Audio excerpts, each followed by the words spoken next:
Well, in fact, Deepthi, just on a lighter note, this is perhaps is one of the most complicated transactions that we are now going to put out for all our viewers. So I'll try my best to try and simplify this entire matter. And some of the most interesting parts of the investigation, important to understand the characters that we are essentially dealing with, or perhaps the country is dealing with, these economic fugitive offenders. What are the tricks that were basically employed by them? One allegation that has always To pay back. Even though you've heard Vijay Mallya over the last several weeks, perhaps over last several years now, saying that okay, he's more than willing to pay the amount back, but what about the interest money, etc.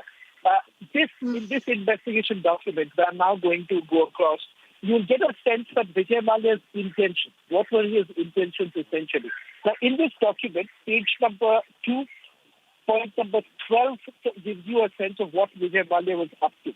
Because a lot of the properties, let me try and explain, a lot of these properties of Vijay Mallya were already being seized by the enforcement directorate. The attempt was to try and transfer that amount to the bank so that the banks basically recover that amount to the bank so that the banks basically recover the amount that was taken by, or rather siphoned off by Vijay Mallya. Here they are saying of the properties that were basically attached, shares to the tune of 6,000 crore, the exact figure is something about 6,200 or a little over that.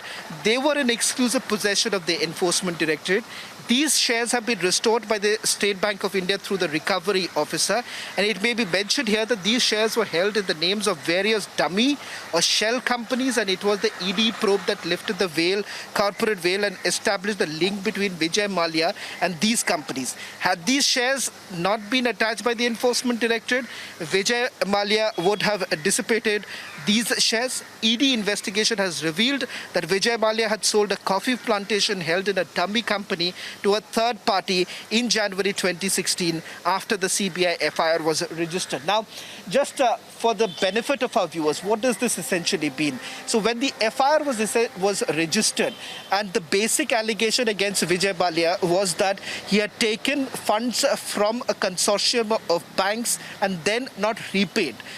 There was an attempt that was basically made by Vijay Mallya to ensure that some of the shares that he had parked in dummy companies, those shares do not get attached by the enforcement directorate.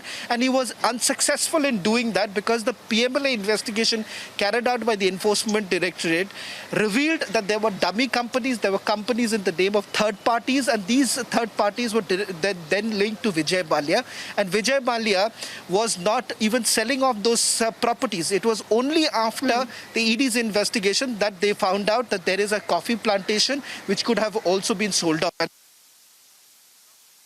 on few other properties. This is the amount. Shares worth 7,357 crore have been restored to the bank by the enforcement directorate. This would not have been possible without the proactive step that was taken by the enforcement directorate. Now, this is with regards to Vijay Mallya. Let's talk about Nirav Modi. Now, in the case of Nirav Modi, this is a two-page document that I've accessed in which they've given details of the attachments that have taken place so far. As of now, 12 provisional attachment orders. That means the attachments that have taken place or the properties that have been attached by the enforcement directorate as far as Nirav Modi's case is concerned, 12 attachment orders have come in. And take a look at this. Here they are saying total properties that were attached are 1,898 crore rupees. This is an approximate figure. Total 21 letter-regulatories have been issued to 14 different countries.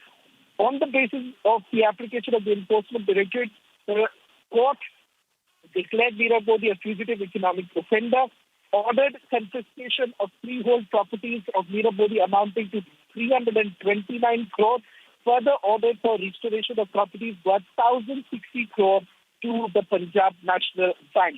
This is the total amount that has basically been recovered. Just to simplify this, what does this mean? You have these economic offenders who have basically duped the bank. They have got loans. They have basically carried out with their business activities in other countries, taking loans from other overseas banks. And then there was no intention of paying back. So what does the investigative agencies essentially do?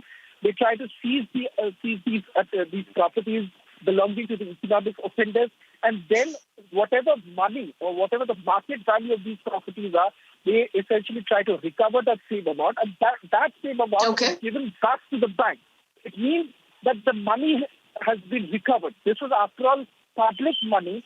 A bank had the money, and the loss that was caused to the exchequer, there was an attempt that has been made by the investigative agencies to restore that amount. And restoration of that amount in itself is a huge deal, if I may say so. It is not easy because what the agencies have been also, accused of. Let me also tell you the other side of the story, Deepthi, is that the agencies have also been accused. They are saying that they have not been able to, get the proper market value of these properties, or rather for these shares, they have undervalued it at times, or sometimes there's been an over-exaggeration, so the right amount of money has not been recovered. That's the kind of allegation that is coming. But now this is out in the public domain, and it is very clear the amount that has been recovered so far.